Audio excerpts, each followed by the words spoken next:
Bienvenidos a Me Quiero Volver Chango Mundialista. Gracias por hacerme su cómplice para matar el tiempo en esta 26ª jornada de Mundialazo juntos. Una jornada que hoy estoy haciendo una excepción porque no soporté el sueño para grabar Me Quiero Volver Chango en la madrugada antes de irme a dormir. Lo estoy haciendo ya ni siquiera en la madrugada después de irme a dormir. Ha habido dos tipos de Me Quiero Volver Chango durante este mundial. Han sido aquellos que han sido grabados en la madrugada previo a irme a la cama y otros en la madrugada posterior. Esos han sido los de menos. Y hoy ni siquiera estamos hablando de una madrugada posterior porque ya son las 8 de la mañana, tiempo de Nueva York, 6 de la mañana, tiempo de Ciudad de México, por lo que soy optimista de que aunque hoy Argentina juega muy temprano, este episodio podrá ver la luz antes de que cierre la jornada de los octavos de final de esta Copa Mundial. Una jornada en la que, insisto, si me ven como me ven y me oyen como me oyen, estoy descansado. Paradójicamente, cuando más golpeado se ve uno, pues claro, acabo de levantar, es cuando más descansado está. Así que no se alarmen por mí, que sobrevivimos bien este mundialazo y todo lo que le queda. De hecho, déjenme empezar con la reflexión número 1 de este día, y es que faltan, ahora sí, 10 partidos. 10 partidos de este mundial. Se han jugado ya 94 y nos quedan 10. Y esto, si en efecto están escuchando este capítulo de Me Quiero Volver Chango antes de que juegue Argentina en contra de Egipto. Porque si ya jugó Argentina, quedarán 9. Y si ya jugó Colombia más tarde, quedarán únicamente 8 partidos de este mundial. Llegamos al momento en el que faltan mucho más días de mundial que partidos por jugarse. Quedan 12 días de mundial de aquí a la final del día 19 aquí en Nueva York. Y quedan, según cuando escuchen esto, 10, 9 u 8 o incluso menos partidos de mundialazo. Habrá quien lo escuche incluso después de que ya conozcamos al campeón. Pero bueno, esa fue la reflexión para abrir boca. Y ahora sí, apunten, porque no voy a tener tantas reflexiones tan sesudas en lo que queda de mundial. Reflexión número 2. El karma gobierna al mundo por encima del hombre. Y esto es bueno. El hombre puede hacer, deshacer, buscar maneras de influir sobre la ley, hacer trampa y salirse con la suya temporalmente. Pero más temprano que tarde, el karma está por encima del hombre y va a dictar sentencia. Es una fortuna que el karma gobierne nuestras vidas por encima del hombre. Estamos más protegidos por el karma que por el hombre mismo en este mundo. Reflexión número 3. ¿Y por qué dije todo eso? Supongo que la gran mayoría entenderá que es en clave Bélgica contra Estados Unidos. Donald Trump revivió a Bélgica. Bélgica era un equipo muerto.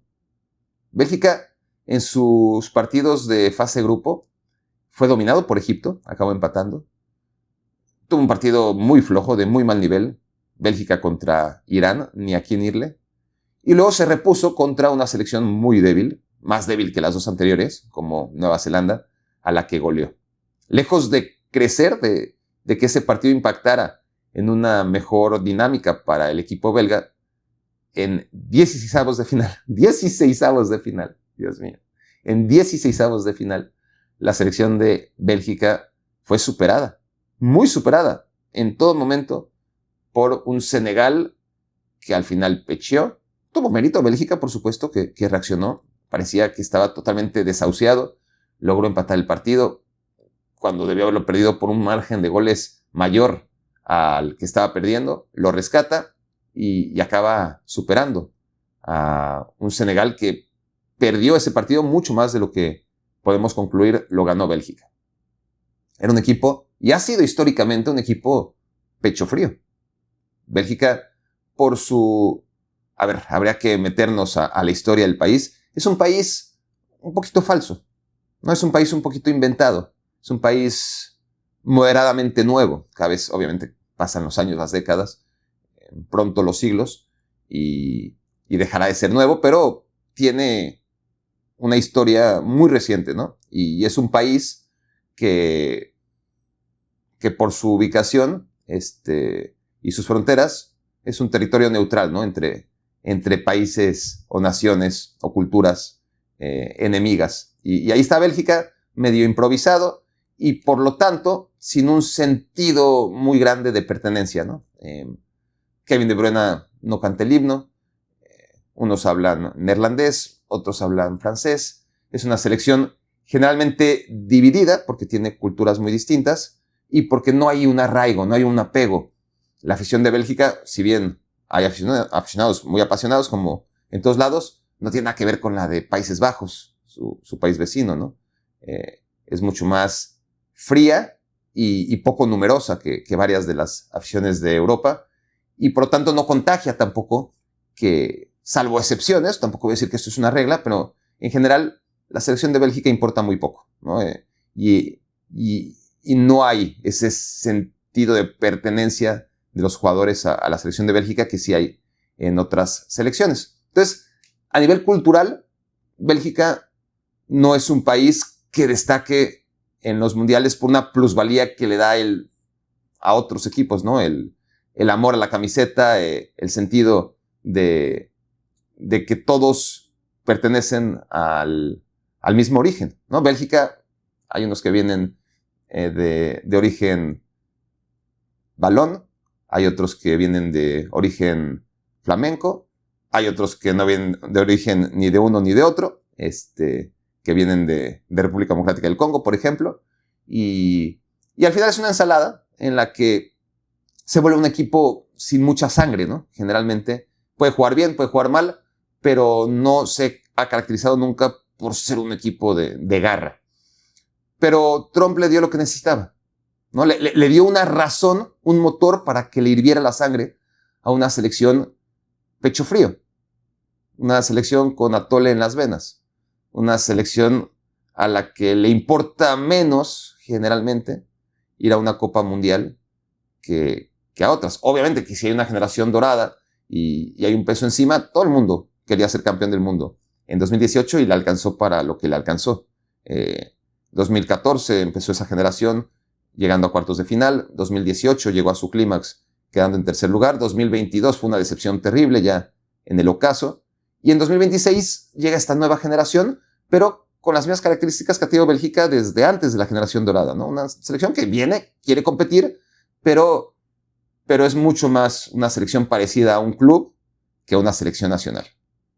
Hasta que llega un señor como Donald Trump y, como les digo, les da una razón para sentirse perseguidos, para decir, mira, nos quieren chingar, no nos vamos a dejar, y para hacer un equipo con esa plusvalía que necesita toda selección nacional en una Copa Mundial. No solamente presentarse a jugar porque son profesionales y porque quieren ganar como todos los deportistas en todos los ámbitos, y más en un escenario como una Copa del Mundo.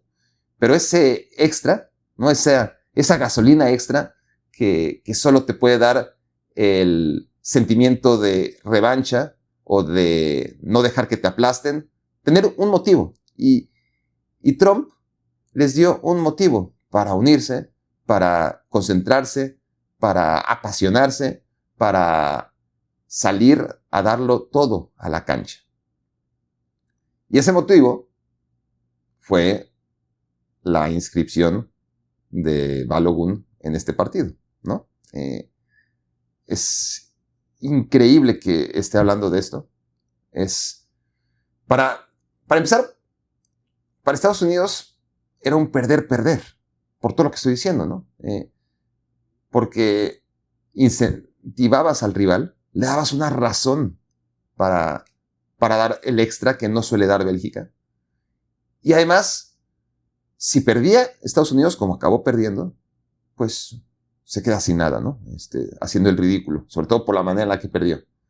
Y si ganaba, también había sido, y mira que quedó muy lejos de ganar, pero también habría sido una forma de perder, ¿no? Porque la sensación es, mira, ganó Estados Unidos porque tiene que ganar, porque hizo trampa, porque está haciendo lo que le da la gana, porque esto es un escándalo, y no le hubieran dado ningún mérito.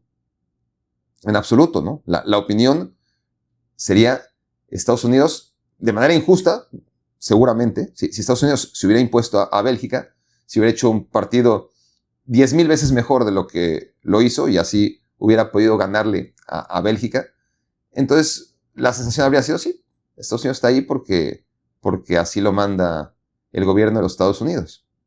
Y si hubiera pasado a semifinales, aún más. Ya Estados Unidos solamente podía perder esta Copa Mundial. Aún ganando el Mundial, con lo ridículo que se oye después de verlos caer de una forma tan degradante ante Bélgica, pero aún en el escenario increíble, ¿no? De que Estados Unidos le gana a Bélgica y luego le gana a España y luego le gana a no sé quién y luego es campeón del mundo, habría sido con un asterisco de puta, pues nadie hubiera dicho, wow, cómo ha crecido el fútbol de los Estados Unidos. Habría sido qué asco de deporte, ¿no? Aún, insisto, en el escenario en el que Estados Unidos ganara merecidamente, sin más mano negra, que es imposible, ¿no? Para que Estados Unidos gane una Copa Mundial en estos momentos y de aquí a muchos años, pues evidentemente tendría que haber mano negra y de otros cuantos colores. Pero lo que voy es eso, ¿no? Para Estados Unidos con esto era un perder-perder. Si perdía en la cancha como perdió, pues no sirvió de nada, tanto desmadre. Y si ganaba, pues era una derrota en sí misma porque hubiera sido una victoria sin credibilidad. Luego está el tema que había un antecedente. Un antecedente que yo desconocía, honestamente, y me sorprendió porque me jacto de ser un estudioso de la historia del fútbol y de los mundiales. Si en algún momento lo leí, lo olvidé, pero en efecto a Garrincha, la gran figura de Chile 62, lo expulsaron, no había tarjeta roja, pero lo invitaron a salir del campo antes de que acabara el encuentro de semifinales y sin embargo apareció en la final en contra de Checoslovaquia. Ok, esa es una manera de verlo. Ya pasó una vez, ¿por qué no va a pasar otra vez? Más allá de que el antecedente tiene 62 años, que era otro fútbol, otras circunstancias, y vayan ustedes a saber si había justicia o no había justicia en reinstalar a Garrincha en la gran final. Pero para empezar era Garrincha, ¿no? Que independientemente de la grandeza del jugador, creo que la justicia debe imperar, pero estamos hablando de Garrincha, estamos hablando de 1962, estamos hablando de una final de Copa Mundial. Reprobable que haya pasado, pero en unas circunstancias muy distintas. Y no solo eso, sino que, ok, pasó una vez, pero no pasó en 172 ocasiones, porque desde que expulsaron a Garrincha en semifinales de 1962, hubo 172 tarjetas rojas hasta Balogun que tuvieron que cumplirse. Unas justas, otras injustas, unas increíbles, otras descabelladas, otras vergonzosas, porque 172 expulsiones te dan para todo tipo de acciones y colores. Seguro mucho más injustas que las de Balogun. La de Balogun pasó todos los filtros. Pasó el filtro del árbitro que la sancionó, pasó el filtro del VAR que la avaló, y sin embargo, en un hecho que no hay antecedentes, porque yo no tomo por válido el de Garrincha como un único antecedente contra 172 expulsiones después de la de Garrincha, en donde no se procedió como con Garrincha y con Balogun. Pasó todos los filtros. No es algo que el árbitro no vio y que el VAR no vio. El VAR lo vio, lo sancionó, o más bien, primero lo vio el árbitro y lo sancionó. Pudo ser que no lo viera el árbitro y que fuera un error solamente del VAR, ¿no? O al revés, que el VAR no actuó y que el árbitro sancionó y que a partir de ahí no pasó por cada filtro. Y de todas formas sería inexcusable, pero entenderíamos un poquitito más. Pero aquí el árbitro lo vio y lo sancionó, el VAR lo analizó y refrendó la opinión del árbitro, y sin embargo nos salen con que Balogun sí juega. Y aquí hay una absoluta decepción de mi parte en Mauricio Pochettino. Tampoco es que esperara mucho de Mauricio Pochettino, ¿no? Y entiendo yo que el 99.99% de los entrenadores, sobre todo en las circunstancias, que también hay que ser empático. Imagínate que con un tipo como Donald Trump sale el entrenador de Estados Unidos a decir, ¿sabes qué? Después de todo lo que hiciste, para que jugara este güey, yo no lo voy a meter a jugar. evidentemente, si yo hubiera estado en los zapatos de Pochettino, pues seguramente, tengo que ser honesto, no me habría atrevido. Pero mi decepción pasa por las declaraciones. Decía, se está haciendo justicia. Yo creo que es responsabilidad de Pochettino, de Balogun, de los jugadores de la selección de los Estados Unidos, todavía antes que salir a ganar por su selección, que es primordial, todavía hay algo previo que rebasa los intereses de los equipos y de las selecciones. Y eso es la integridad del deporte, la integridad de la competencia, porque si alteras la mínima integridad de un deporte como el fútbol, te va a beneficiar hoy, en caso de los Estados Unidos, pero te va a afectar mañana, porque mañana te va a tocar jugar contra la selección de Marruecos en el Mundial de 2030 y que Dios te ampare. O en 2034 contra Arabia Saudita y a ver cómo le haces. Yo creo que es labor de los futbolistas salir a ganar, pero no a toda costa. No a toda costa cuando implica poner en juego la integridad de tu deporte. Y no es un tema ético nada más. Es un tema de cuidarte, vamos a cuidarnos todos. Hoy por mí, mañana por ti. Hoy, tú, Bélgica, eres la víctima. Yo no quiero que me pase algo así. Yo no necesito a Balogun, honestamente, como quedó confirmado. Y se perdió una gran oportunidad de demostrarle a la gente ajena al juego, Donald Trump, Infantino y lacras alrededor, demostrarles que el juego no se mancha. Y no quiero sonar como Maradona, un idealista de la vida, pero en realidad no es por un tema ético, es por un tema de protección, de sentido común, vamos a proteger la integridad del juego, porque si vamos a permitir que de fuera un presidente, sea quien sea, meta mano en lo que siempre se ha hecho y en lo que se asume con total normalidad, para un idiota como Donald Trump, pues, que no tiene la menor idea, ojalá solamente fuera, ojalá sus lagunas solamente fueran en torno a este deporte, pero con la misma seguridad con la que habla cuando dice que es sumamente injusto y que no debería de pasar que un jugador que es expulsado no jugara el siguiente partido y que eso no puede ser, dentro de su total falta de cultura de lo que la historia de este juego es y del fútbol en general, ¿no? Está claro que no tiene por qué saber de fútbol, pero lo peligroso es que ojalá solamente fuera eso, ¿no? Uno entiende, si no es que lo intuíamos, cómo se las gasta con otros temas que son de mucha mayor relevancia, ¿no? Cómo impone su voluntad sin tener la menor idea de lo que está haciendo, basado en convicciones con muy poco soporte, ¿no? Con un criterio muy cuestionable. Si pasa en el juego, pues no pasa de que Balogun entra y juega por... Es una tontería, ¿no? Si lo comparas a escala con otros temas de seguridad global. Es realmente... No es algo que me sorprenda. Obviamente creo que todo el mundo podemos intuir que así es, pero esto no hace más que demostrarlo, ¿no? Porque por ahí uno no es experto en cada tema, pero entiende que así como se refiere al juego, se refiere a cualquier otro tipo del ámbito diario de la vida política, sin tener la menor idea, pero imponiendo su voluntad, por más que sea sesgada, ridícula y sin fundamento. Y aquí lo está haciendo sobre una organización que ni siquiera es una organización estadounidense. Si lo hiciera sobre la MLS, sería penoso, ¿no? ¿Dónde está la independencia? ¿Dónde está la autonomía? Pero sería dentro de los estatutos que gobiernan a la MLS, como Liga de los Estados Unidos. Pero la FIFA, como un ámbito internacional, que haya ocurrido esto, es penoso, ¿no? Es realmente alarmante.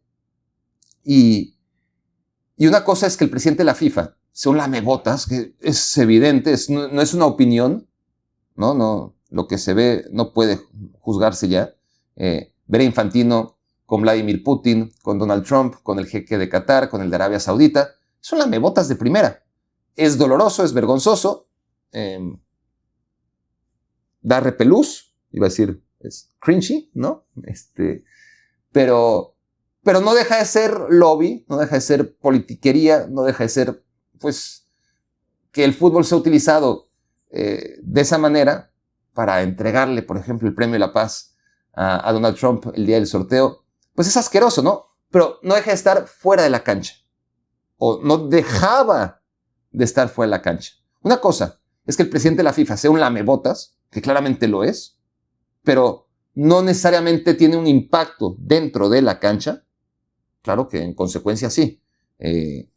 Pero no deja de estar en el fútbol se juega en la cancha y fuera de la cancha, ¿no? Entonces, que la FIFA tenga un presidente como el que tiene afecta enormemente, ¿no?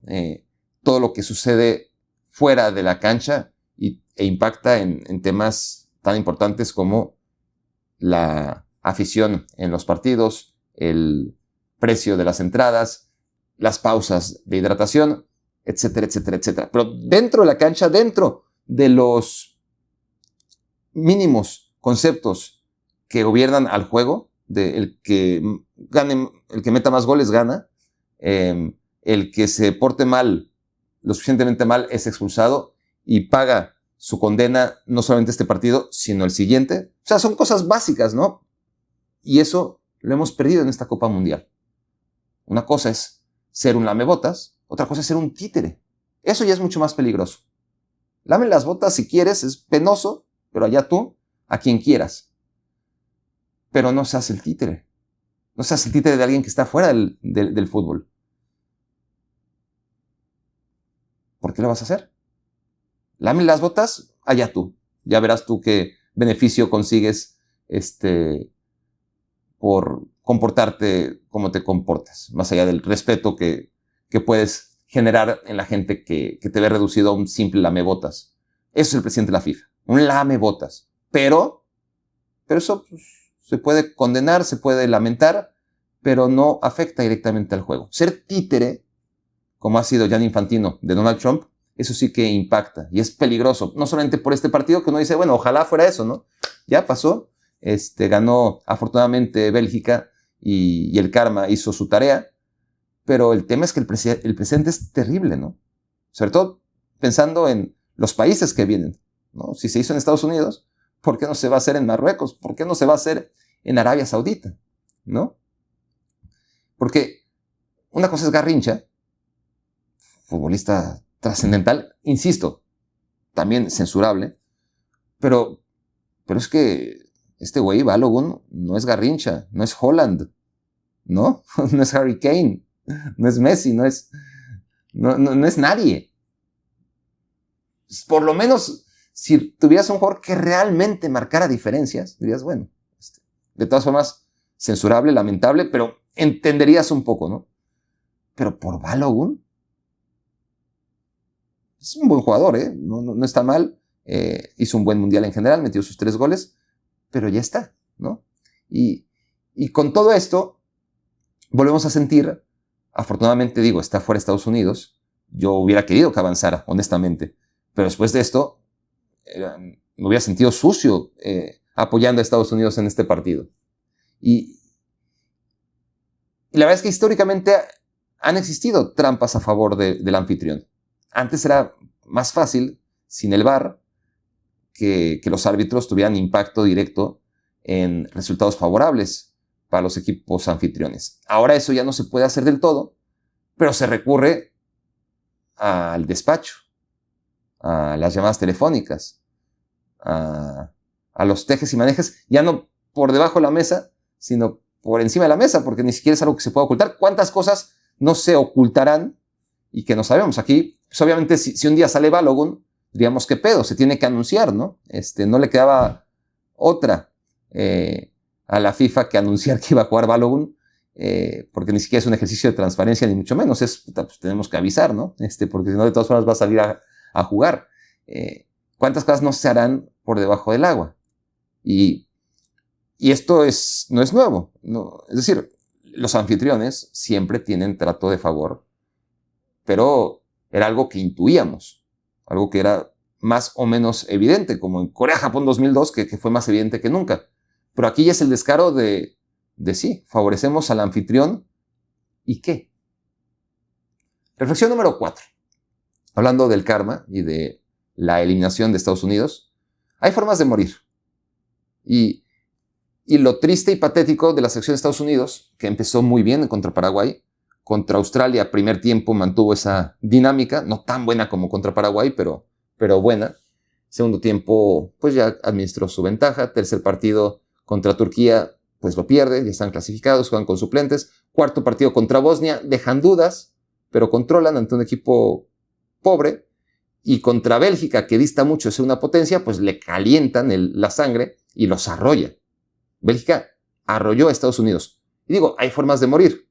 Había mucha expectativa con esta selección. Realmente podías percibir que la gente que no entiende este deporte pues se subió al tren del mame pensando que Estados Unidos podía llegar lejos y se dieron cuenta que no, que es otra vez un equipo de mierda, que le ganó a selecciones de un prestigio cuestionable y que en cuanto se enfrentó, ellos tampoco entienden qué es Bélgica, ¿no? Pero se dan cuenta que Bélgica sí es élite, fue evidente porque les pasó por encima. Y el desazón de decir, bueno, ya el siguiente mundial ya no va a ser en Estados Unidos, ya no se van a enganchar así. Y fue una oportunidad perdida, ¿no? Porque si Estados Unidos realmente hubiera trascendido, pues aunque el próximo mundial no fuera en Estados Unidos, habría captado a mucha gente. Y no solamente se trataba de ganar. Quizás no hubiera sido posible ganar, porque la realidad es que Bélgica tiene mejores jugadores que Estados Unidos. Pero vender cara a la derrota. Hacer una derrota que fuera memorable, que hiciera que la gente de los Estados Unidos se identificara con este equipo. Que dijera, puta, perdimos, pero a veces las derrotas fortalecen el vínculo entre afición y equipo, siempre y cuando las derrotas sean honrosas. Siempre y cuando el aficionado se vea reflejado en la pasión del futbolista y en su dolor por perder. Aquí no pasó nada de eso. Por eso digo que al final son 48 selecciones y 47 van a quedar en el camino. Unas antes, otras después. Y sobre todo, no marca cuándo mueras, sino cómo. Obviamente, si caes en la fase de grupos o caes en 16avos de final o en octavos o en cuartos de semifinal o en la final, hay diferencia, hay rangos. Pero sobre todo es la manera en la que mueres. Entonces, si Estados Unidos hubiera quedado eliminado por Bélgica con la garra, con el fervor, con la pasión, con lo que puso México en contra de Inglaterra, si hubiera quedado eliminado así, el vínculo entre la nueva afición de los Estados Unidos y todos los que quisieron, aunque sea de manera artificial, subirse al barco, hubieran encontrado algo como para quedarse en él. Ok, perdieron, pero qué buen partido, qué emocionante fue. No podemos aguantar para que pasen 4 años y lo volvamos a intentar. Así es esto, ¿no?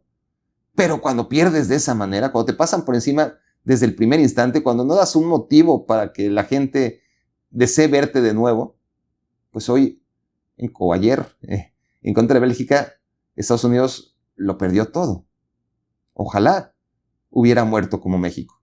Habría sido una victoria. Y esto nos pone en perspectiva la derrota de México también, ¿no? Es ineludible que México y Estados Unidos se comparen. Creo que México se ha retrasado, no ha evolucionado, por estar solamente mirándose, espejeando a Estados Unidos y conformándose con que la distancia se mantenga, ¿no? Ese es. México ya no piensa adelante en ponerse al corriente con los que siguen adelante y seguirán adelante. Se conforma con espejear a Estados Unidos y ahora se puede dar por bien servido con que Estados Unidos siga atrás. Ambos quedaron fuera en octavos de final, era predecible. Dentro de todos mis pronósticos fallidos, dije, Canadá, Estados Unidos y México van a llegar a octavos de final y ahí se van a quedar los tres, ninguno va a ser más destacado que el otro, no me equivoqué, pero hay maneras de morir. Y obviamente México, quedando en octavos de final, fue mucho más destacado que Estados Unidos. Más allá de que Estados Unidos en la fase de grupos parecía mucho mejor que México. Pero lo que vimos a partir de la fase de eliminación nos demostró que Estados Unidos fue el peor de los 3 anfitriones. Fue de más a menos. Canadá tuvo sus momentos, cerró con dignidad, sobre todo un muy buen primer tiempo en contra de Marruecos, muy bueno. igual acabó perdiendo 3-0, ¿no? Pero tuvo una forma digna de morir Canadá. Dignísima México, no digo que sea suficiente, pero sí a la hora de comparar con lo que hay que comparar. Insisto yo, ojalá México acelerara, intentara rebasar a los de adelante y no se conformara con estar espejeando a los inútiles de Estados Unidos, ¿no? Pero eso sigue haciendo México y hoy, tras este mundial, puede estar tranquilo de que siga atrás Estados Unidos y que no lo ha rebasado. Corría, claro, riesgo de que este mundial fuera el punto de inflexión en el que ahora sí, de manera incuestionable, México se quedará atrás y no, sigue siendo cuestionable, sigue siendo una carrera mano a mano, pero en este mundial México estuvo por encima de Estados Unidos porque perdió de manera más digna y desgraciadamente, ojalá esto cambie, es el único parámetro que tiene México. México ha dejado de pensar, queremos tener un nivel como el de Argentina, queremos aspirar a ser un equipo con la capacidad que tiene un equipo élite europeo, ¿no? Se conforma con ver a Estados Unidos y que se mantenga a un brazo de distancia, ¿no? Que no se le aleje y con eso se da por bien servido. Es una especie de la Roma y la Lazio que no aspiran a ganar el Scudetto y su objetivo es quedar por encima del otro, ¿no? En la tabla de la Serie A. Guardando las distancias, creo que es una más o menos afortunada comparación. Reflexión número 5. Vámonos al partido entre España y Portugal, porque no solamente quedó eliminado Estados Unidos, sino también la selección portuguesa. Un partido que se juega horas después del Inglaterra contra México. Y me llamó la atención lo distinto que fue. No parecía un partido de octavos de final. No había esa urgencia, no había esa guerra en cada balón dividido, no había esa tensión en una palabra, ¿no? Propia de un partido de octavos de final de una Copa del Mundo que sí vimos, porque era nuestra memoria más reciente, ¿no? La noche anterior en el México contra Inglaterra. Sí había, a diferencia del México-Inglaterra, gestos técnicos de futbolistas de primer mundo, ¿no? Cambios de orientación, controles. A nivel técnico, pocas selecciones como Portugal y como España. Maravilloso, ¿no? Pero le faltaba esa tensión competitiva, ¿no? Y siempre voy a poner a partir de ahora el ejemplo no a partir de ahora, a partir de hace un par de meses, el ejemplo del Bayern Múnich contra Paris Saint-Germain en el partido de ida de semifinales de la Champions League. Tenía la tensión competitiva del Inglaterra-México, que lo convirtió para muchos en el mejor partido de esta Copa Mundial, más la calidad técnica de los jugadores que están en la cancha en el Portugal contra España y que era evidente, ¿no? Mucho mejores que los mexicanos y que los ingleses, pero a la vez sin ese sentimiento de urgencia y de trascender y de que es ahora o nunca. No parecía un partido de octavos de final. Reflexión número 6. Portugal quedó fuera en contra de una selección como la española, en la que pues sabías que había mucha posibilidad de que llegara hasta octavos el camino de Portugal. Es una pena porque si hubiera sido primer lugar de grupo, entonces habría evitado enfrentarse tan pronto a España. Tendría ahora un partido por jugar contra Suiza, un partido en el que habría sido muy favorito, y le esperaría a Argentina, que habría sido pues maravilloso, ¿no? Un duelo entre Argentina y Portugal, aún a estas alturas del viaje entre Cristiano Ronaldo y Messi, habría sido cerrar el círculo perfecto. Pero Portugal no quedó primer lugar de grupo. Portugal fue aplastado por Colombia, más allá de que empataron. Portugal necesitaba ganar, a Colombia le bastaba empatar, y Colombia mereció ganar ese partido. El empate de todas formas le permitió tener ese camino para enfrentar hoy a Suiza, vamos a ver cómo le va, y después a Argentina. La selección portuguesa, en cambio, no pudo. Pero si no pudo, fue porque decidió apostar a una carta de 41 años. Yo lo vengo diciendo hace mucho tiempo y no voy a ser tan cansino ni voy a repetir lo que he dicho muchas veces. Los que no están de acuerdo conmigo no lo estarán ahora, y los que están de acuerdo no necesitaban esta última prueba, ¿no? Pero hay que señalarlo. Son pocas las victorias que ha tenido Barack Feber en este mundial como para no evidenciarlo. Y no es una victoria de Barack Feber, porque porque no tiene ningún mérito salir a jugar contra los niños de primaria en el patio y ganarles, ¿no? Era muy fácil tener la razón en este tema porque para mí era muy evidente, porque lo puedo ver sin la venda en los ojos que tienen muchos a la hora de pensar que Cristiano Ronaldo de verdad podía hacer que Portugal ganara la Copa Mundial o que Portugal fuera súper competitiva o evitar que Portugal tuviera un mundial nefasto. Era el gran hándicap, que sin Cristiano Ronaldo Portugal quizás hubiera quedado en segundo lugar de grupo porque Colombia es buenísima y cuando le hubiera llegado la hora de enfrentar, después de vencer a Croacia con muchas dificultades, le iba a tocar la selección española y que hasta ahí iba a llegar, posiblemente nunca lo sabremos. La cosa era intentarlo. La cosa era poner en la cancha a los mejores futbolistas hoy, no ayer, no históricamente. No se trataba de poner a Figo y a Eusebio y a Cristiano Ronaldo en 2026. Si pudieras tener la versión de Figo en 1999 y de Eusebio en 1966 y de Cristiano en 2014, pues maravilloso. Pero la realidad es que estamos en 2026, ¿no? Y ves jugar a Portugal, esos gestos técnicos, esa calidad que tienen sus jugadores y da coraje, ¿no? Lo condicionada que está esta selección y cómo ha perdido otro mundial. Porque no solamente es sino el anterior. Ya en 2018, no digo que Cristiano Ronaldo no debió ser convocado, pero ya se le notaban las costuras. Y sí, metió su hat-trick contra España y todavía tuvo esa única gran noche en sus 6 mundiales en contra de España en aquel mundial, pero fue todo lo que hizo, en realidad. Ya se le notaba lo evidente, la falta de movilidad, tieso con la pelota, ese Cristiano Ronaldo de los últimos, pues estamos hablando de 2018, ¿no? De por lo menos los últimos 8 años. 2022 ya fue una desgracia. Y 4 años después, lo he dicho muchas veces, no lo voy a repetir, pero ya estaba hecho, ¿no? Fernando Santos había hecho el trabajo y fue muy criticado.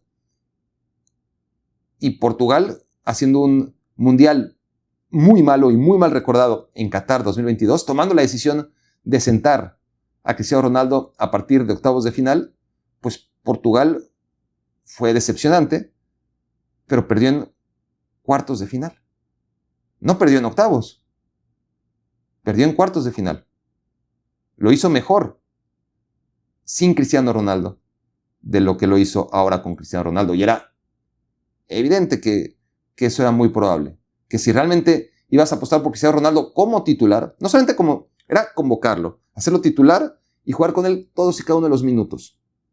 Lo de Croacia ya se habló aquí, fue una excepción dentro de un partido en el que se habían hecho 4 cambios de un solo golpe para conseguir el empate, se consiguió el empate y luego le estaban pasando por encima a Portugal, te quedaba un cambio y no podías hacer otra cosa más que meter a alguien en medio campo y sacar a uno de tus 2 delanteros y Gonzalo Ramos acababa de entrar. Habría sido el lujo del cinismo haber sacado a Gonzalo Ramos en lugar de a Cristiano Ronaldo cuando llevaba 10 minutos en el campo, ¿no?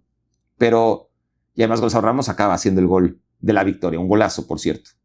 Y sin embargo no juega un solo minuto en contra de España. Ni lo intenta. Portugal ha sido un rehén voluntario de Cristiano Ronaldo.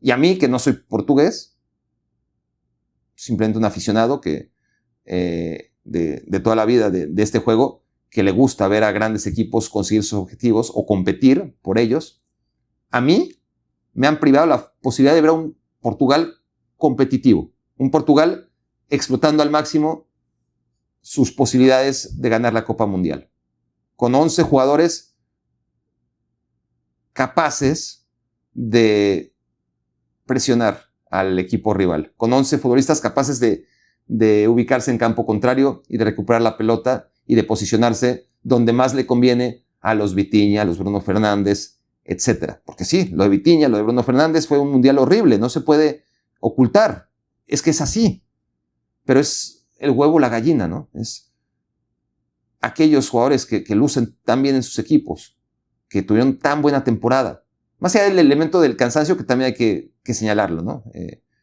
Los jugadores que tuvieron muchos partidos a lo largo de la temporada con sus clubes generalmente no han tenido un buen mundial. Pero independientemente de eso, aquellos que sostienen que a Cristiano Ronaldo no le llegaron los balones de Vitinha, de Bruno Fernández y compañía, no se dan cuenta que es al revés. Que si Vitinha, Bruno Fernández y compañía no asistían y no generaban las ocasiones de gol, es porque tenían que empezar muy atrás. Porque no podían ubicarse, posicionarse donde se posicionan cuando en sus clubes los jugadores de la línea de adelante presionan y recuperan y es un bloque que puede recuperar la pelota o provocar pérdidas que faciliten los ataques una vez que recuperaste la pelota. Es más sencillo de lo que parece, ¿no? No es tanto como, o sea, desde un punto de vista filosófico, si se quiere, sí es como el huevo o la gallina, pero aquí sí sabemos que es el huevo, ¿no? Aquí tenemos muy claro que es el huevo. Como también sabemos que en la vida, por más que es muy bonito pensar que fue primero el huevo o la gallina, está claro que no fue ni uno ni otro, ¿no? Fue una especie que puso un huevo y que a partir de ese huevo fue evolucionando esa especie y salió la primera gallina, el primer pollo que se convirtió en gallina. El huevo no salió de la nada, ¿no? Tuvo que ponerlo un pájaro, aunque no fuera una gallina. Un pájaro que nació de otro tipo de huevo, evidentemente, ¿no? Pero aquí también el debate creo que no lo es tal. Creo yo que es bastante claro que la mejor versión de Bernardo, de Bruno, etcétera, de Vitinha, que hicieron mundiales lamentables, está condicionada porque el equipo está mermado de inicio, porque está plantado la necesidad de jugar con una leyenda que todavía en el área contra Uzbekistán puede demostrar que tiene cualidades, que todavía contra Croacia no midió bien el pase para evitar el fuera de juego, pero su definición fue extraordinaria. Pero te da algo y te quita muchísimo más. Quizás al Nassr no. Seguramente para esos niveles, y es formidable que se mantenga en forma y que siga siendo un profesional rentable a nivel de clubes en Arabia Saudita, Cristiano Ronaldo. Es tremendo, ¿no? Pero en una selección que aspira a ganar la Copa Mundial, es perder el tiempo. Es perder una vida con Cristiano Ronaldo. Es perder varios mundiales. En 2018 debió haber sido su último mundial. Ya estaba. Lo intentó, no pudo, no le alcanzó. Vamos a buscar otra. No, hay jugadores de sobra. No es como Bosnia y Herzegovina con Dzeko, o como Croacia con Modric, o como Ecuador con Ener Valencia, por comparar futbolistas mucho más jóvenes que Cristiano Ronaldo y mucho menos legendarios. Pero en todos hemos visto que, a ver, James Rodríguez, con todo y que es mucho más joven, juega el primer tiempo y el segundo tiempo ya ni sales, ¿no? Te quedas en la banca, maestro, por más que seas James Rodríguez. Y Kevin De Bruyne, si la prioridad es que Bélgica avance y De Bruyne no es ni la sombra de lo que fue, pues a la banca y te quedas en la banca todo el partido en contra de Estados Unidos porque lo que importa es Bélgica por encima de Bruyne, por más que lo quieran. Y así podemos extendernos a todas y cada una de las selecciones que convocaron a un mito, pero que no está para jugar. Y ya hablaré de Neymar, porque ayer al hablar de México no puedo hablar de Brasil, que también tiene mucha cola. Pero primero tengo que acabar con Portugal.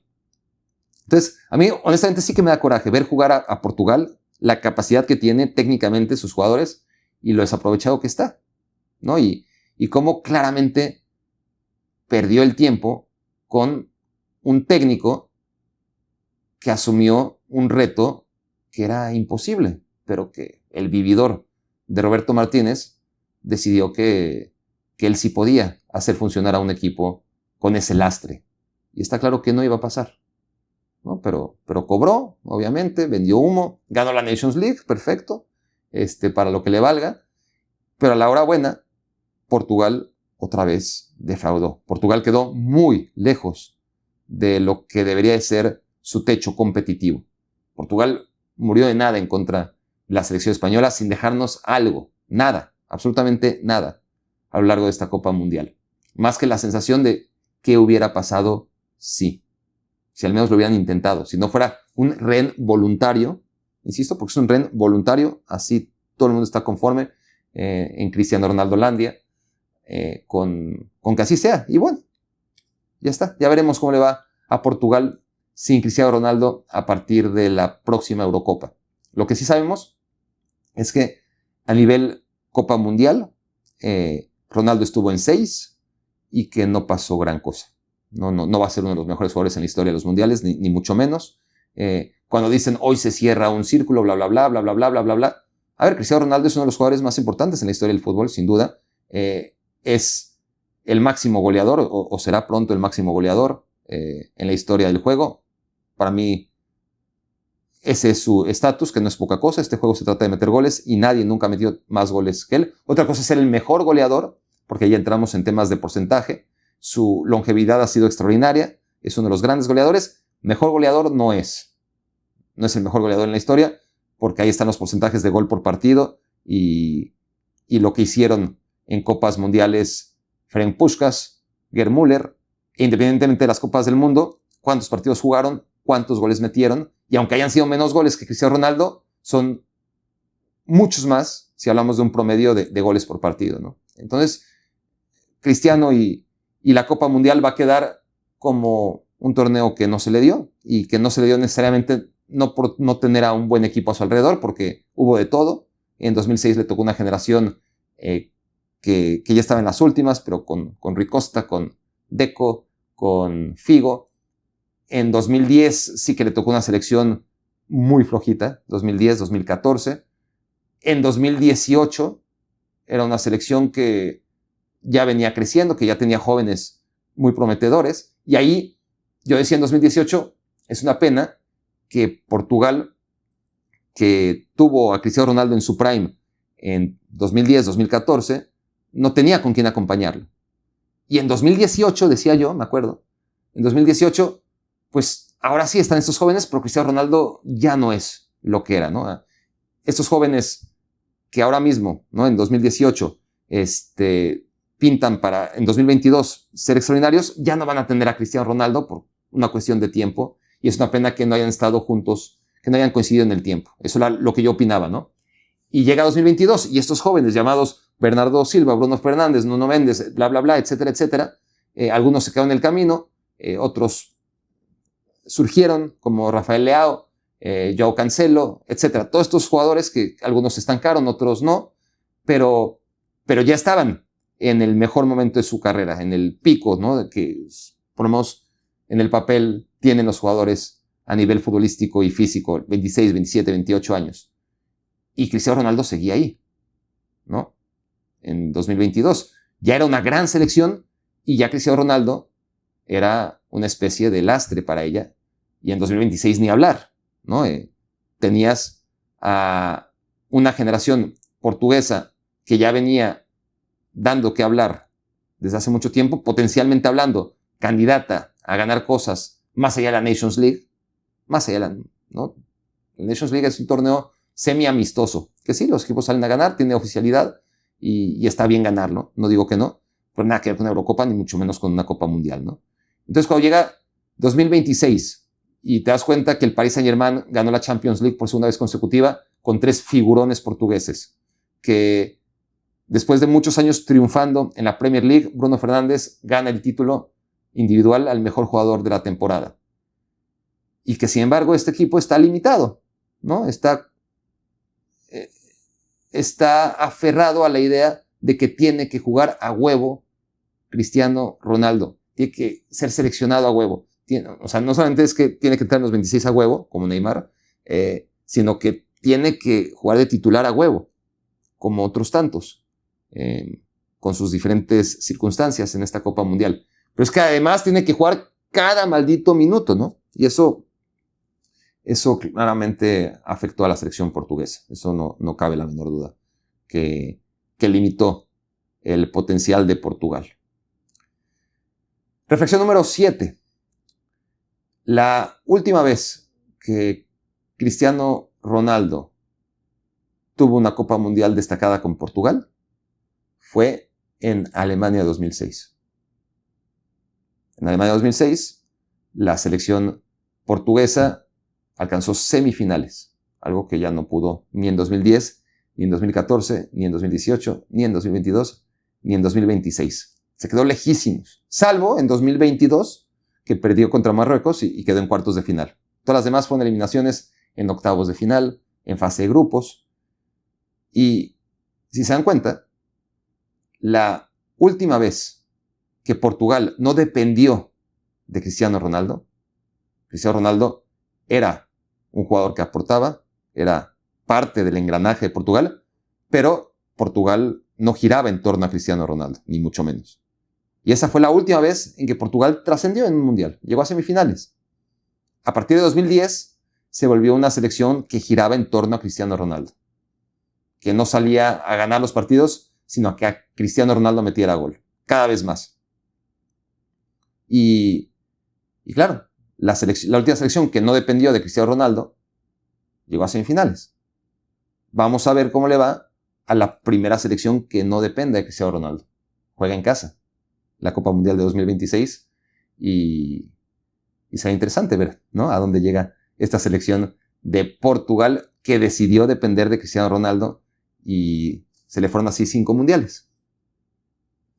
Reflexión número 8.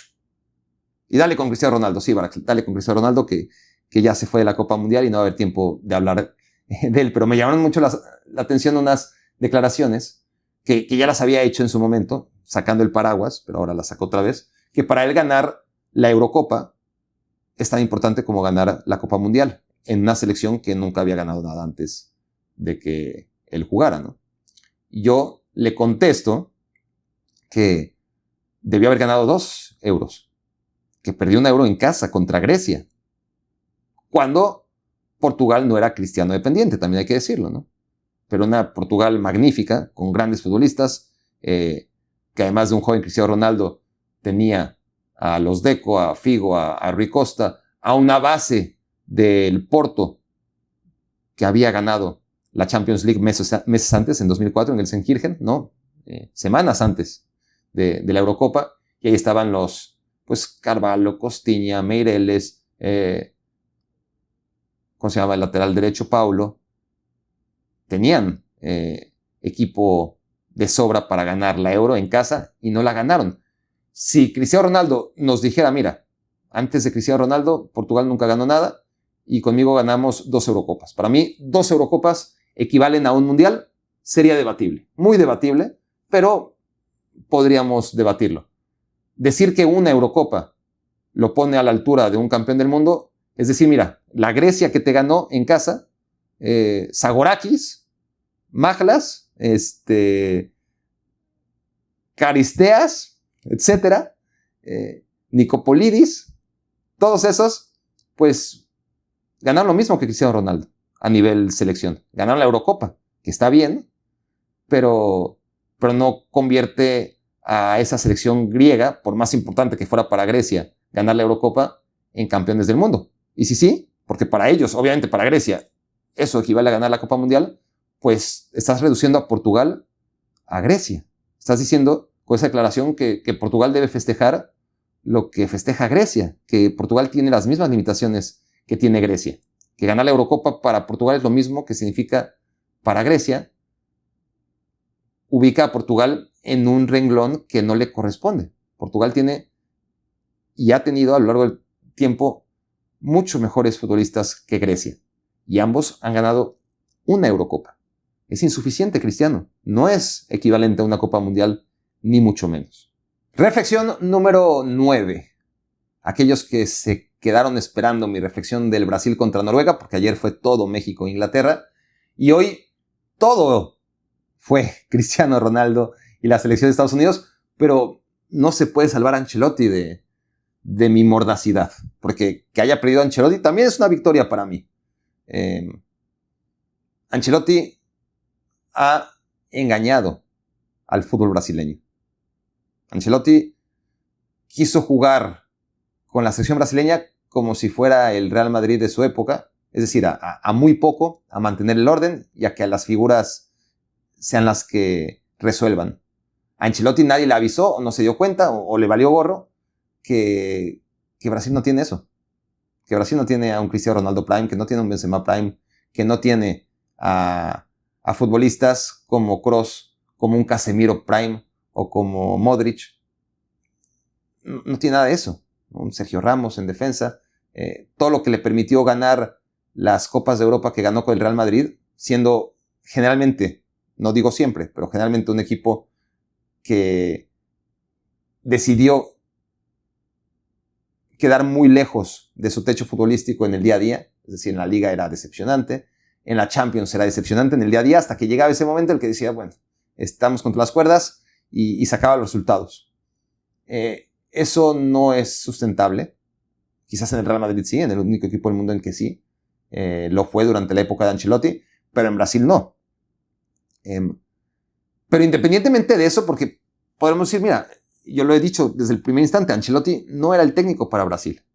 Brasil necesitaba no solamente un técnico extranjero, porque en Brasil nunca ha habido técnicos de vanguardia. Bueno, cuando digo nunca, tendría que decir que Tele Santana es una excepción, pero salvo esa, no ha habido, y mira que ya pasaron 30 años o más, 35 años desde Tele Santana revolucionando en el Sao Paulo, pero convengamos que en el siglo XXI no ha habido ese tipo de entrenadores de vanguardia, que había que ir a Europa. Pero Ancelotti no es un técnico de vanguardia. Para agarrar a Ancelotti te hubieras quedado con cualquier vendehumo brasileño. ¿Qué hizo Ancelotti? Más allá de que Ancelotti no tiene otra manera de jugar, muy básica, y que fue claramente insuficiente para la selección brasileña. Decidió que un mediocampista de 28 años, que ha tirado 3 penales en su carrera, sea el primer tirador de Brasil. 3 penales en su carrera. Y lo peor es que justificó la decisión de quiénes tiraban los penales en Brasil basado en números, basado en su rentabilidad. Entonces, qué trabajo más profesional de Ancelotti, ¿no? Dice, mira, Guimaraes tiene 100% de efectividad. Sí, güey, pero lleva 3 penales en su carrera. Uno con el Lyon hace 800 años y 2 esta temporada con el Newcastle United, donde Gordon y Voltemade eran los tiradores y en algún momento le tocó a él tirar 2 veces. Ya, todo. Es inaudito, ¿no? Que una selección como la brasileña, un futbolista con 3 penales cobrados en toda su carrera, cobre uno tan importante como el que debió ser el 1-0 contra Noruega en octavos de final de una Copa Mundial. Entonces, esos pequeños detalles, o enormes detalles, según como se quieran ver, creo que describen perfectamente el poco profesionalismo de Carlo Ancelotti o sus decisiones basadas en un criterio muy cuestionable, ¿no? Luego está el tema de la... Bueno, déjenme dejar a animar para después, pero el tema de la posesión. Es decir, una cosa es apostar al contragolpe, que es válido, pero eres la selección brasileña, no mames. O sea, no puede ser que Noruega, que es un equipo pues sólido, muy bien entrenado, capacitado, con buenos jugadores, pero son obreros, todos. Inclusive Holland es un futbolista maravilloso, pero con los pies tiene el talento suficiente, ¿no? Y Ødegaard es un jugador muy bueno con los pies, pero que está a un 50-60% de sus capacidades. Y los demás son obreros que no se equivocan y que tienen criterio y que están muy bien entrenados y que son muy buenos. Pero no mames, una selección como Noruega no puede tener el 65% de la pelota en un partido que va 0-0. Otra cosa es que lo vas ganando y se la dejas y tu estrategia es contragolpear. Pero en un partido que va 0-0 hasta el minuto 80, ¿cómo puede ser que Brasil, por más mal que esté, cuando una selección como Noruega tenga en el primer tiempo 35% de posesión y que en el segundo tiempo llegara a estar en 25% de posesión?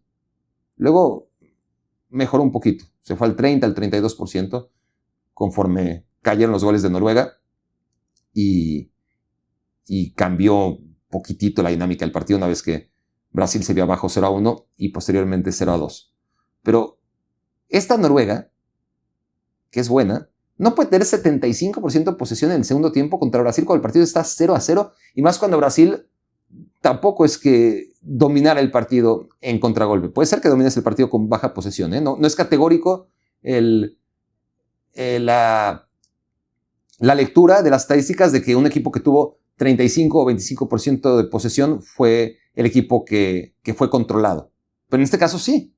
En este caso no solamente tuvo una posesión mínima tratándose de Brasil y jugando contra Noruega, que creo que hay que hacer mucho hincapié en ello, sino que además no fue una estrategia que le permitiera jugar el partido como ellos hubieran querido, dominar el partido a partir del contragolpe.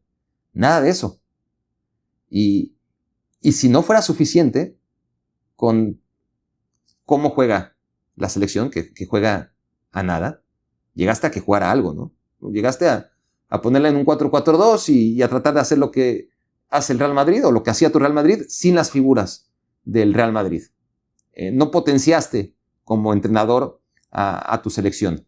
2, decidiste que, hasta lo mínimo, ¿no? Labores de gestión, decidiste que Guimaraes tirará un penal. Guimaraes es un futbolista con 3 penales en toda su carrera. Lo tengo que repetir porque es tan ridículo que lo dices y no te lo crees, ¿no? Tiene que haber un error en este. Cuando lo vi, lo primero que me llamó la atención fue, a ver, déjame ver cuántas veces ha tirado el penal. Lo vi y dije, esto tiene que ser un error, déjame ver otra fuente. Y no, fue así. La posesión de balón siendo Brasil tan baja. O sea, hay una cultura del juego que hay que respetar y si no, por lo menos gana. Si vas a alterar la cultura mínima del juego brasileño, que sea porque ganas. Y si no, pues pierde bien. Pero no me metas a Neymar cuando el partido está 0-0 al minuto 65 como tu única solución ante un encuentro en el que te estaban dominando y un encuentro en el que las cosas no iba bien y en que necesitabas otro recurso, ¿no? No convocaste a João Pedro, figura del Chelsea, convocaste a Neymar y decidiste meterlo porque estabas convencido que Neymar te iba a aportar más que João Pedro. Y así te fue. Desde el momento, el partido estaba más o menos parejo, 0-0. Cuando entra Neymar con el partido, que era un encuentro que se podía llevar cualquiera de los dos equipos, ahí perdió Brasil, claramente. Aferrarse a un jugador, ya no de la edad, porque no es un tema de edad, ¿no? Con Cristiano Ronaldo es un tema de edad, con Neymar es un tema de un futbolista que está acabado no por la edad, sino por las lesiones y por el poco profesionalismo que ha tenido a lo largo de su carrera. Neymar es todavía menos útil en estos momentos que Cristiano Ronaldo. Aferrarse a lo que hizo Cristiano Ronaldo es aferrarse a lo que hizo Neymar en una Copa Mundial con 2 selecciones con un potencial mucho mayor como para que tu solución ante un encuentro en el que Noruega está haciendo mejor que tú sea meter un futbolista que no ha hecho nada relevante en los últimos 3 años. O sea, ¿de dónde sacas que Neymar, solamente por llamarse Neymar, sin haber hecho nunca nada con la selección brasileña, porque su caso es digno de análisis, pero es el máximo goleador en la historia de Brasil, pero ¿cuántos de esos goles fueron realmente relevantes, no? Entonces, tanto Neymar como Cristiano Ronaldo es apostar a la celebridad, sin darse cuenta de su realidad, ¿no? Y la afición, pues, puede pensar y soñar con que Neymar siempre va a ser Neymar, y que Cristiano Ronaldo siempre va a ser Cristiano Ronaldo, que no van a sufrir las consecuencias del tiempo. Pero un entrenador tan bien pagado como Roberto Martínez, ¿para qué traes de España a Roberto Martínez a dirigir a Portugal? ¿Para qué traes de Italia a Carlo Ancelotti a dirigir Brasil si van a ser vividores que al final van a tomar las decisiones que todo el mundo quiere? ¿No? ¿Cuál es el compromiso de Roberto Martínez más que, ¿quieres que juegue con Cristiano Ronaldo? Ok, voy a jugar con Cristiano Ronaldo, pero págame lo que negociamos. Y Ancelotti lo mismo. Aunque no le hayan impuesto a Neymar, dijo, voy a llamar a Neymar, así nadie me dice por qué no llame a Neymar cuando fracase. Lo llamó y lo puso a jugar, como para que no dijeran, es que lo dejaste en la banca. Lo puso a jugar cuando estaban 0-0. Y ahí entregó el partido, porque pasaste a jugar con un hombre menos. Brasil con Ancelotti ha tenido su peor actuación desde Italia 90. Y mira que no venían siendo buenas actuaciones recientemente en el Mundial, pero nunca había quedado tan lejos como en Italia 90, cuando perdió contra Argentina en octavos de final. Estamos hablando de, ¿cuántos años? 36, ¿no? Y son 28 años en que no ha ganado el Mundial. Nunca había pasado tanto tiempo. La única vez en que pasó tanto tiempo sin que ganara el Mundial, y cuando digo 28 años es porque, claro, han pasado 24, pero irremediablemente serán 28 cuando lo intente en el Mundial que viene, en España, Portugal, Marruecos y etcétera.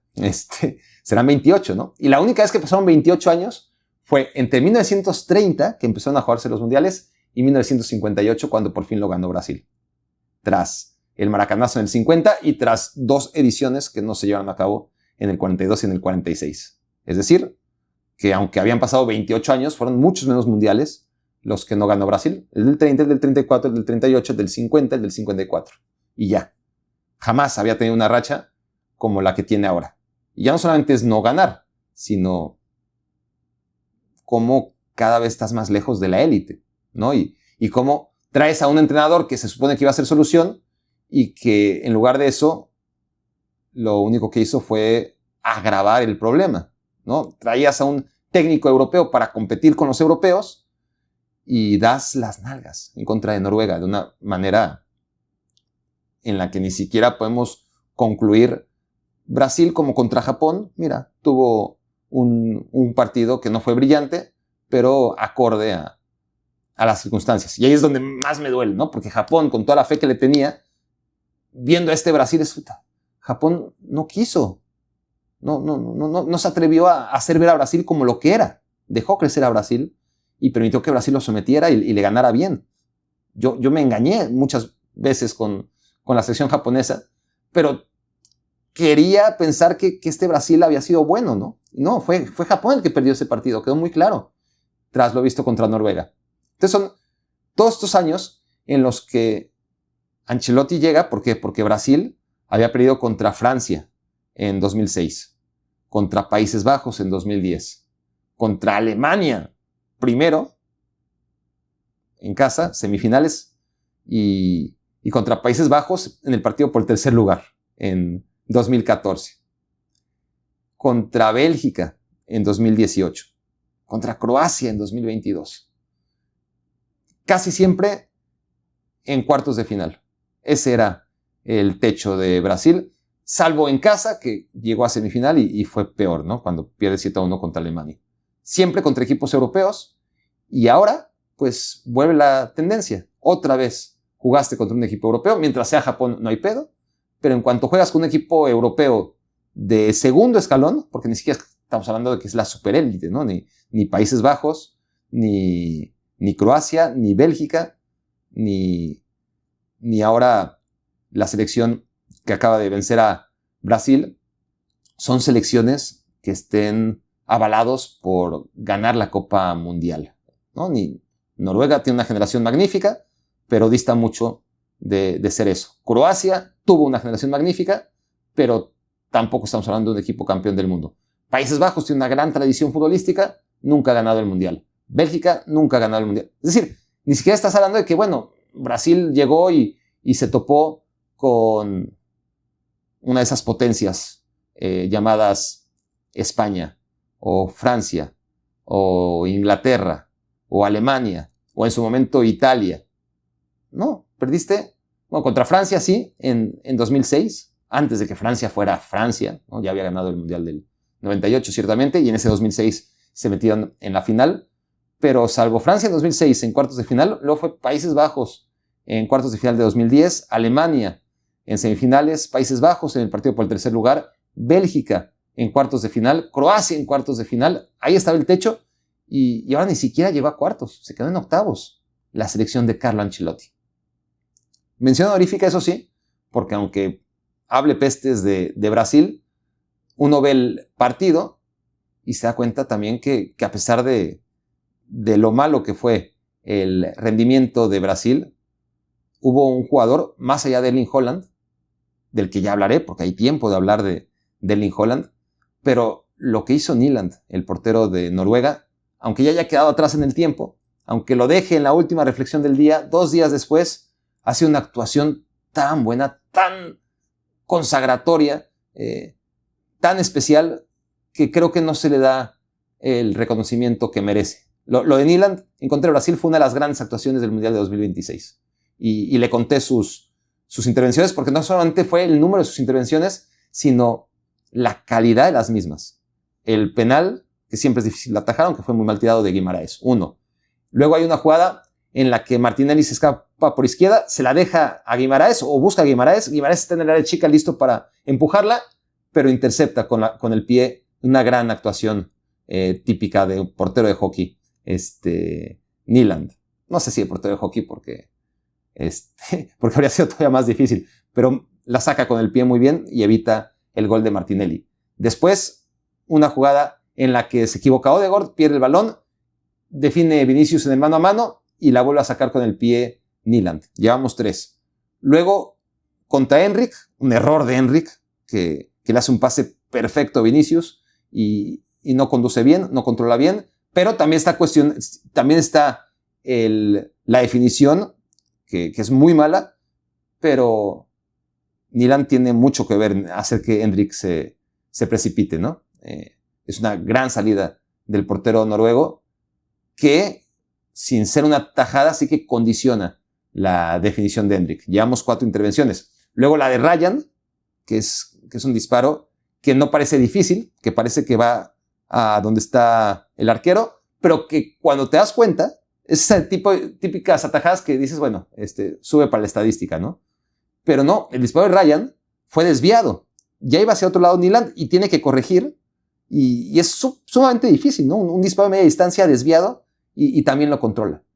Y todavía faltaba esa mano en la que había fuera de juego, pero de todas formas fue sensacional de época.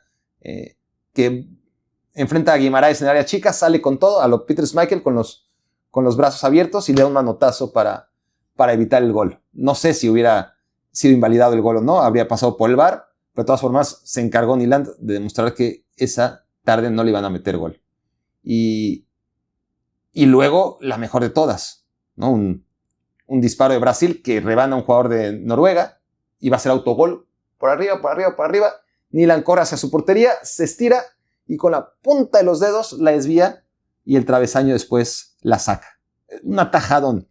Todo lo que hizo Nyland en ese partido fue sensacional. Fue realmente una actuación formidable del portero noruego y no se debería de olvidar tan pronto porque pocas veces se ve un portero al que le sale todo y sobre todo en diferentes circunstancias, ¿no? Si se dan cuenta, todas las jugadas que recuerdan, espero a partir de mi descripción, fueron bien distintas y demostraron cualidades distintas que ha de tener un arquero que es un portero muy mediocre en general, ¿no? A lo largo de su carrera, suplente del Sevilla, pero que ha tenido una actuación maravillosa. Ya viene la ambulancia, que es la que me recuerda que ya me tengo que ya es de mañana, ya no es de madrugada, y que ya me tengo que poner las pilas. Esta era la reflexión número 10. La 11, hoy tenía 12.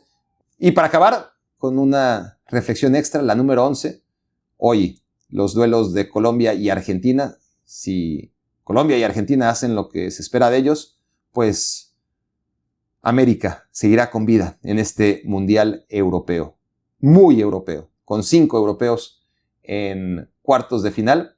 Con un africano como Marruecos, que tiene a 6 futbolistas nacidos en Francia, 6 en España, 3 en Bélgica, 3 en Países Bajos, más 1 en Canadá, ¿no? Pero bueno, son 18 europeos, son 19 no nacidos en Marruecos, 18 los mismos europeos.